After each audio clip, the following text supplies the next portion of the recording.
नाज़रीन, मुबारकपुर में आबादकारनि ऐं सिविल सोसाइटी पारां पाणीअ जी खोट ख़िलाफ़ एहतजाज कयो वियो। इन हवाले सां पेश आहे ही रिपोर्ट।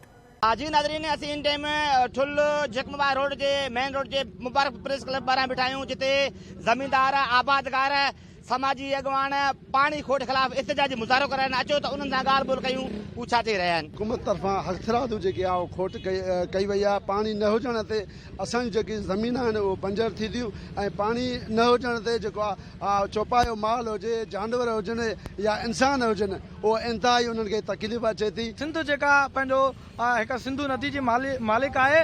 पाणी जेको आहे त नसलनि जो जेको आहे त पंहिंजो मसइलो आहे। सिंध जो पाणी खे जेको आहे हथ सां बंदि कयो पियो वञे।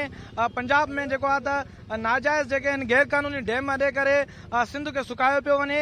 पाणी जी खोट जेको आहे उहो फसलनि जो मसइलो न आहे, इहो नसलनि जो मसइलो आहे, सिंध जी बका जो मसइलो आहे। पंजाब हमेशह जेको आहे हर साल सिंध जे पाणी ते धाड़ो लॻाए हमेशह सिंध खे सुकाइण ऐं उनखे बंजर बणाइण जी जेका आहे उहा उन जेका साज़िश कई आहे। ऐं हिन वक़्तु बि जेको आहे सिंध में पाणी जी इंतिहाई खोट आहे, शदीद खोट आहे, जंहिं करे आबादगार हारी सरापा एहतजाज आहिनि। उन्हनि जो साह जेको आहे उहो मुठ में आहे। पाणी न आहे। अॻे पहिरीं तारीख़, हाणे का शइ वरी 10 20 तारीख़, बाक़ी छा थी वेंदो पोइ जुड़ी पुड़ी ढोरे जा ज़मीन सिंध जा काई बि आबादी नथो थी सघे। सॼो पाणी पंजाब वञे थो।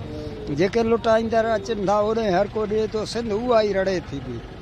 पाणी जो असांखे तमामु खोट आहे, तकलीफ़ आहे। असां महिरबानी कयूं था पाणी असांखे वक़्त ते पंहिंजो मिले। जी नाज़रीन, आबादकारनि साहबनि जी समाज अॻवान जी ॻाल्हियूं ॿुधूं। हिननि जो चवणु आहे त सिंध सुकी रही आहे। पंजाब जेको हथरादू खोट करे पाणी जेको बंदि करे छॾियो आहे। असांजी ज़मीन जेको बंजर थी आहियूं। असांजो जेको पाणी ॾिनो वञे, असांजो जेको आहे जीअण जो माना हिकिड़ो जियापो ॾिनो वञे। कैमरामैन शादात खोसे सां गॾु फताह मुस्तोई, KTN न्यूज़, मुबारकपुर।